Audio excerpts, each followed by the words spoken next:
What's going on, everybody? Doc from Average Gamer Guys back yet again, and this time we are doing the final episode in our Best Litter series. Doing our wrap up, we're gonna have some gameplay going on in the background. I'll be honest, right up front, I had a lot of fun doing this series. It honestly did teach me a ton. I definitely feel like as I progressed through, not only did my play get a little bit tighter, I was making, I think, some pretty good decisions. I still had play mistakes, obviously, in probably every video and every match, but I definitely felt like as things progressed, the more I played, just generally the better I got. And I definitely recommend, if you have the time or if you're looking to kind of spice your game up a little bit, try doing this. Do a couple blitz games, maybe not do two, maybe do three, maybe do four with each leader. Play them back to back. Try not to worry too much about your rank, because there are going to be instances where you're going to have some leaders that just generally aren't going to be quite as good. But I really do think it'll help overall improve everyone's game if they kind of do a similar leader testing with everybody. So for this video, I do want to do a wrap up. First and foremost, if you guys are new, just checking out the channel, or maybe unfamiliar with this series of what I did, I essentially used each leader. I have a video up on each of them at this point, and I went into 1v1 games of Blitz. I created some decks, tried to make them as competitive as I possibly could, went in and played two 1v1 games back to back with every single leader. And my whole goal was to try to figure out the answers to really two questions. One, are all the leaders viable in Blitz? And then the second question I was really trying to also answer was get a little bit more definitive understanding of what are the best leaders.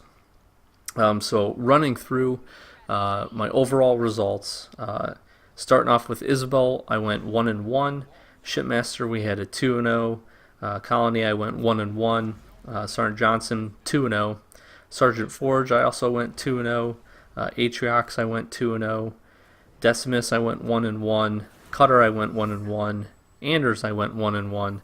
And then finally finishing up with honestly probably some of the best Blitz games I can wholeheartedly say I've ever had. And I mean ever had. If you haven't checked out any of the other leader videos, please go check out the Kansana one. The matches are absolutely insane, and it was really a great way to end and finish up with her at 2-0. So decent results. At no point did I go 0-2 with any leader. So right there, that statistic, although again, 2 games is not a huge sample size, right there kind of tells me that given the capability, building a pretty streamlined deck, and what I ended up finding, I was using a lot of the same cards across the forces of Banish and across the forces of the UNSC, with just a little bit of different spice for each of the different leaders. I do think they are all viable. Now, obviously, there are definitely going to be ones that are better and definitely ones that are going to be worse. But I definitely think if you have a specific favorite leader, I really do think you can craft a deck that's going to allow you to go into each Blitz game and be competitive. Now, granted, these are also 1v1 games, so playstyle is a little bit different. There's a few other things to kind of consider, when you're making your deck, and like I said, just different other tips to be a little bit more strategic and play a little bit different of a playstyle probably when you do go in to play ones. But like I said, overall, I really do feel like after having played all these matches, I really do think you can go into any game with any leader if you have a good deck build for them and you understand kind of how their synergy works, some of the limitations as well as some of the strengths of your specific deck, as well as that leader. I really do think that you can honestly hold your own and be competitive. Are you going to win every game? No. Are there going to be leaders again that are better off? Absolutely. And so it's kind of hard still, only playing the two games with each, to say definitively that X is the best leader. But I did walk away with a few specific notes, and I kind of rank tiered the leaders for myself in about three categories. I found that overall, doing all this different testing, the few things that really stood out to me that made a leader, kind of tier up above others and be a little bit stronger were a few different things. One of the first ones being, especially in ones, but I think this plays across all of Blitz, to be really honest, is the fact of that leader needs to have a good direct damage dealing leader power. And the reason I say that is because, especially in ones, but also in a lot of games of Blitz, there's going to be a lot of instances where you can really gain some pretty good advantage, I will say, if you can, use a good direct damage leader power, target a decent size amount of troops or a group of units, and be able to take them down or significantly cripple them. And if a leader does not have a direct damage leader power, you're essentially forced to then fight unit to unit, which, the decks that I set up, I always felt like I played pretty hard counters, especially to air and especially to vehicles, and then a lot of times using sniper or assault elites to play against the infantry. So I would always say that I would have answers, but in a lot of instances that isn't going to do it for you. Having the capability and having to cycle through a bunch of cards, wasting energy to try to find something, a specific answer to a certain problem that you're having or a certain type of unit, is tough, especially when people are usually pretty good at grouping different types of units together, having some infantry, having some vehicles, and then supporting them, with some air units as well. So having that capability to pretty much indiscriminately do direct damage to a large group, either take them out or, like I said, cripple them, was one of the things that set a lot of the better leaders ahead of the rest of the leaders, especially those that didn't have a direct damage dealing leader power. There's also kind of the second criteria I found is, the better leaders seem to just generally have better leader-specific cards or powers. I'll give some instances and some cases here once I kind of break down the tiering. But it felt like some of the leaders, especially some of the lower tier leaders, the only things that you really had available were units that were available to everybody. And while that's not necessarily bad, it doesn't give them any kind of special flavor. It also doesn't give them any kind of special advantage when you go in and try to make those, those decks or learn a kind of a little bit more specific play style for that leader. So the good leaders, in my opinion, have those leader-specific cards or those leader-specific powers that can really kind of set them apart and give them just maybe a slight edge. Starting army was also a big factor for me, to be honest. You can do a lot with your starting army, and a leader that has a good starting army obviously is going to just be better than a leader that doesn't have a very good starting army. Now, I will say overall, in general, I think all of the leaders have decent starting armies, but there are definitely a few that stand out above the rest for me. And I think it's a combination of a lot of those three things and this last one that really helped me to at least tier these leaders. The last one is just going to be a good top end. A lot of times I talk about a lot of top end being a really good unit. For UNSC, it's very typically a Vulture, which you even see on screen now, trying to get some work done for me. But also having, the top end can also be, a leader power. It can be a hero specific unit. So it's just having a good top end that doesn't cost either too much energy or maybe does cost a little bit extra energy, but really gives you the bang for the buck for what you're getting. So I think that combination of things were the four things that, as I progressed through this, I realized that those were the things separating the good from the not so good. So to give you the breakdown of my tier list, essentially again broke it into threes.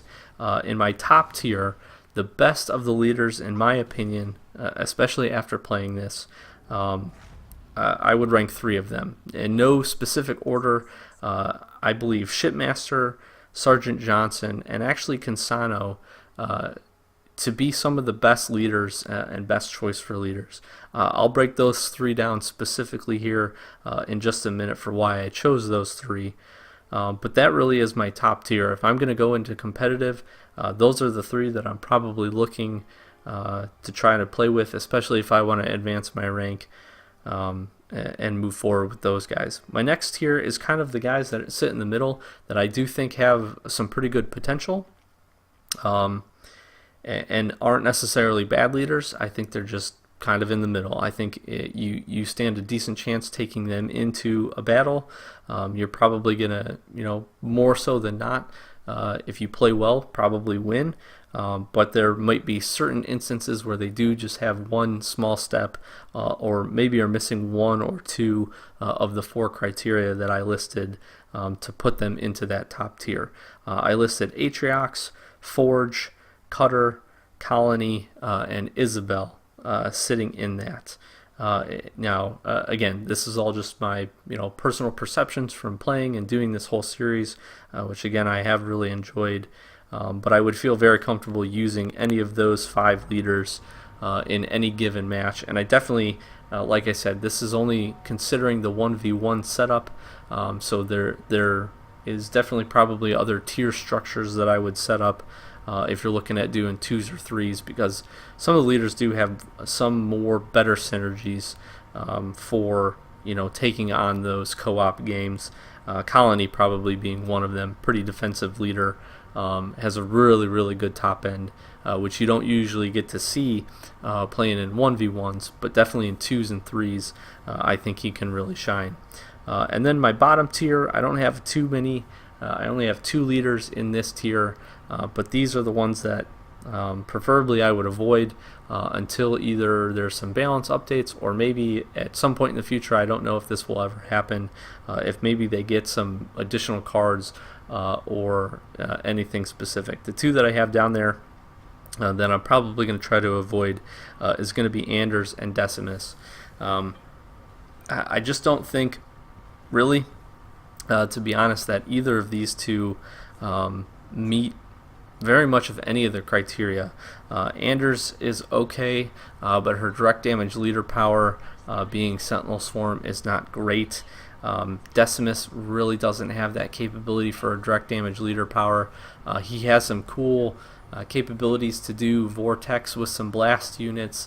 He has some pretty good defensive leader powers, but nothing for me that really stood out. And then honestly, for both of them, there's nothing specific as far as units that I'm overly thrilled about. Decimus, I don't mind the Warlord. I think he's a good hero unit, but his lack of capability to attack air is definitely a detriment. And then just overall, to be really honest, have not been as impressed with the Spartans as I was kind of at the outset of this game dropping.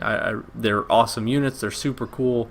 They're neat to be able to mess around with. But for their energy costs, for what they do, I definitely think there are better options.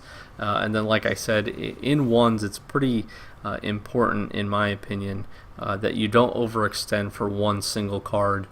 Trying to stick around the 140s to 160 energy cost, being what you play as your top end, I think is important. And those Spartan heroes really don't fall into that mix either. So going back, the top 3, I'll give just a few specifics on why I think, for me, those are the best leaders.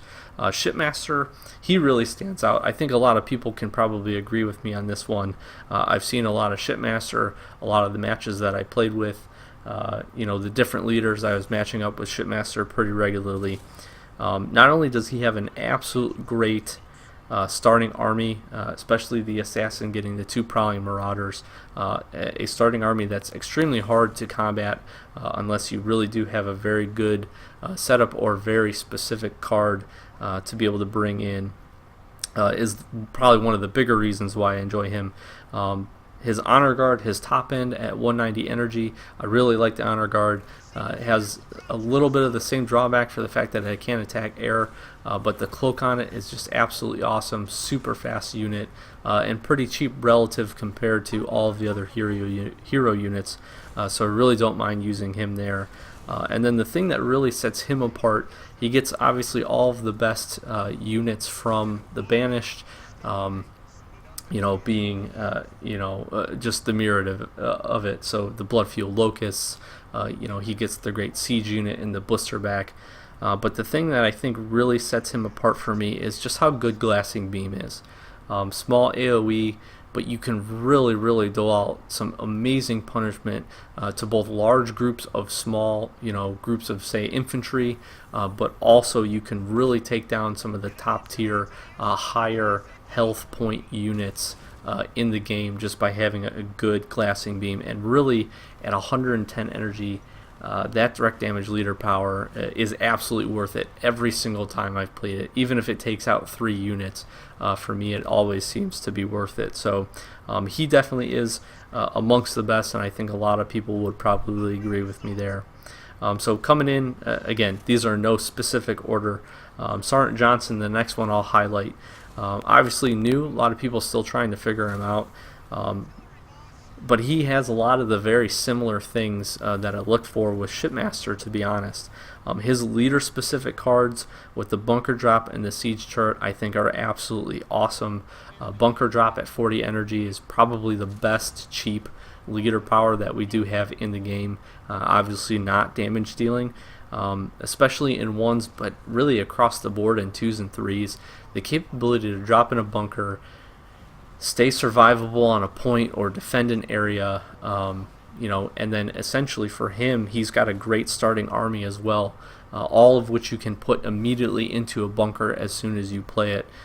So his early game synergy to be able to lock down a point really is amazing.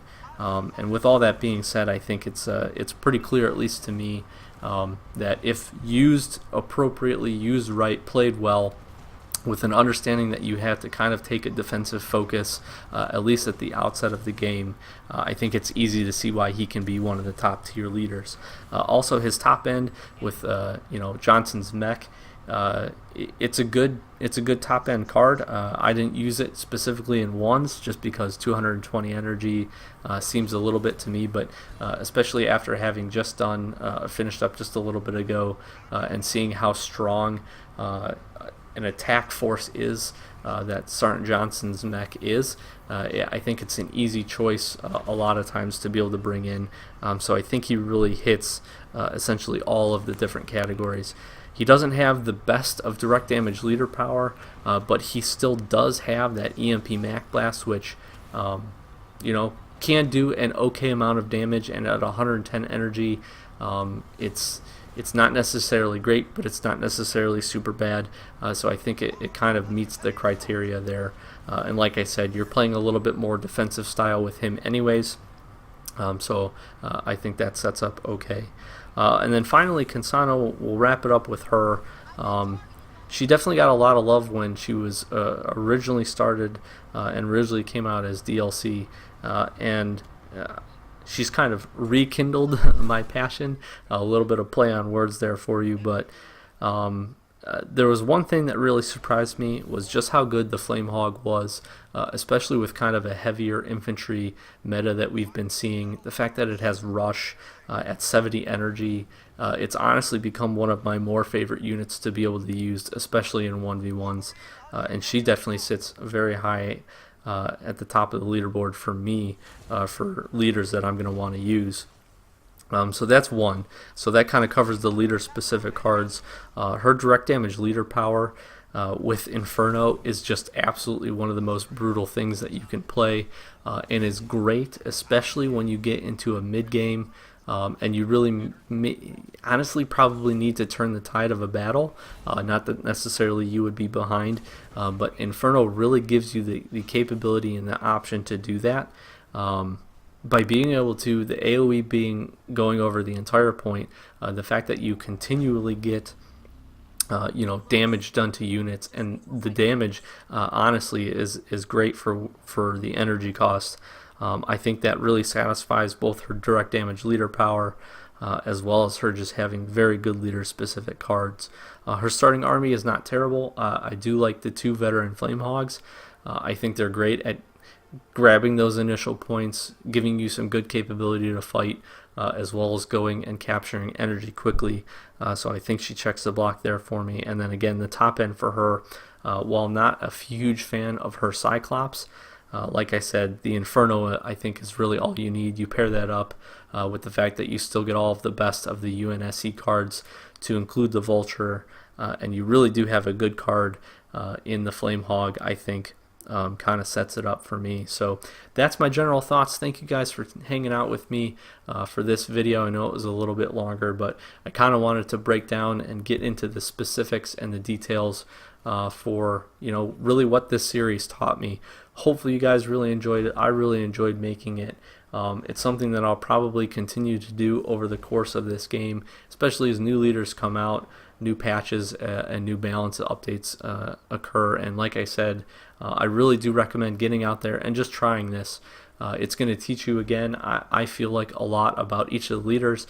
You're definitely going to have a better sense for when you come up against a leader, some of the things that you might want to be able to do or look out for, or know specific counter units based on the starting armies that you've probably now at that point played with and seen quite a bit. So definitely recommend it. Thank you guys so very much for the support throughout this whole series. Like I said, I had an absolute blast making it, and hopefully you guys learned as much, if not more, than I did by watching and enjoying it with me. So thank you so much. Again, if you're new to the channel, make sure to subscribe, follow us on Twitter. We got a lot more Halo Wars 2 and a bunch of other content coming through for the channel, and we really do have a good community that's growing. So thank you to all the subscriber support out there, and if you're not a subscriber, just subscribe. It's free. And, whatever, it doesn't hurt. Let me know down in the comments what you guys think about kind of my tiering and how I've broken down each of the leaders. I'd be really interested to hear your thoughts, as always. So I've been Doc with Average Gamer, guys. Again, thank you guys so much for watching this one, and we'll check you in the next one.